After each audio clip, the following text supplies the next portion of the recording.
The Valerian Empire had stood for 3,000 cycles, its crystalline spires reaching toward distant stars, its fleets numbering in the millions. They had conquered 73 species, absorbed countless worlds, and considered themselves the apex of galactic civilization. But empires built on arrogance rarely see their own end coming. Autumn pressed her palm against the cold metal of the stasis pod, her breath fogging the observation window. Inside, millions of her people slept, had been sleeping for 2 centuries while the galaxy moved on without them. "How many are left functional?" she asked, her voice steady despite the weight crushing her chest.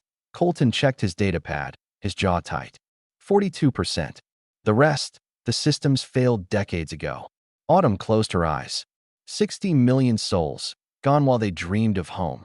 The Exodus Protocol had been humanity's last desperate gamble when the Valerian Armada had appeared in Earth's orbit. Their ultimatum simple: surrender or burn. Humanity had chosen a third option: sleep. "They told them not to wake us," Colton said, pulling up the historical records they'd discovered in the abandoned Valerian outpost. "After we went dark, the Valorians classified our homeworld as a dormant threat.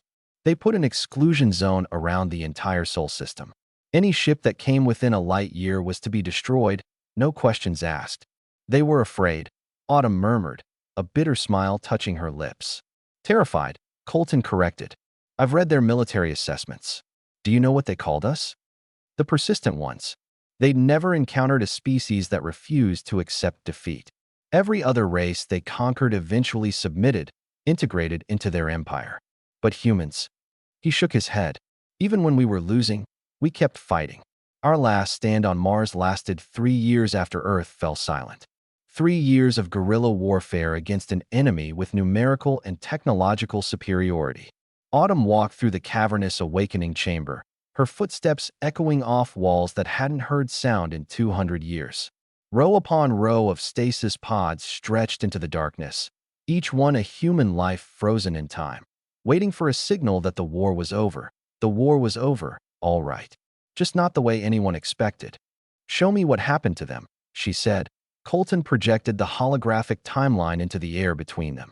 The Valerian Empire's decline was almost poetic in its irony. Without humanity to unite against, the cracks began to show. Species they'd conquered started remembering how to fight. The Zytharians rebelled first, then the Krell, then the Novari Collective. "It took them 80 years to tear the Empire apart," Colton explained, manipulating the display. "The Valorians tried to hold it together, but they'd built their entire identity around being invincible. When that illusion shattered, everything else followed. And us? What did they think happened to us? They assumed we died in stasis.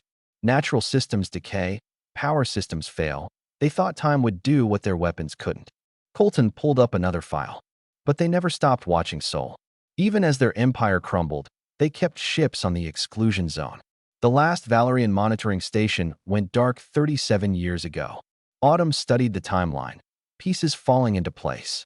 "They built their entire defensive strategy around keeping us asleep. The exclusion zone wasn't just to contain us. It was to make sure no one else woke us up. Because they knew what would happen if we woke up angry." Colton finished. She turned to face the endless rows of pods. 74 million humans remained, sleeping peacefully, unaware that the empire that had driven them into hiding had collapsed into dust and memory. "We need to wake them," Autumn said. "All of them." Colton's eyes widened. "Autumn, we don't even know if Earth is habitable anymore. The Valorians scorched half the planet before we activated the Exodus Protocol. We have no infrastructure, no support systems. We're humans, Colton," she interrupted, her voice carrying the steel that had made the Valorians classify their entire species as a threat. "We survived ice ages with nothing but stone tools and determination. We crossed oceans on wooden boats. We walked on our moon before we had computers that could fit in a room." She gestured at the pods. "These people didn't run. They didn't surrender. They chose to sleep through the darkness rather than live as slaves." Colton was quiet for a long moment, then nodded. "When do we start?" "Now. But carefully.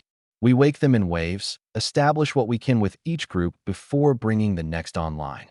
She pulled up the revival protocols on her own datapad. "Start with the engineers and ecologists. We need to know what Earth looks like now, what we have to work with. And if it's still scorched? If there's nothing left? Autumn smiled, and it was the same smile that had made an empire nervous. Then we'll fix it. That's what humans do. We take broken things and make them work. We fall down and get back up. The Valorians feared us not because we were the strongest or the smartest, but because we refused to stay down.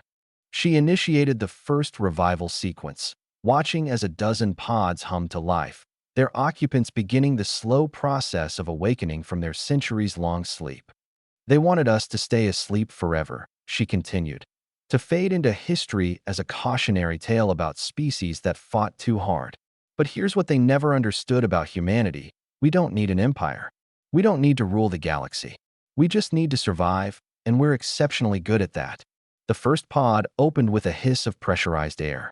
A woman sat up slowly, confusion giving way to clarity as the revival drugs cleared from her system.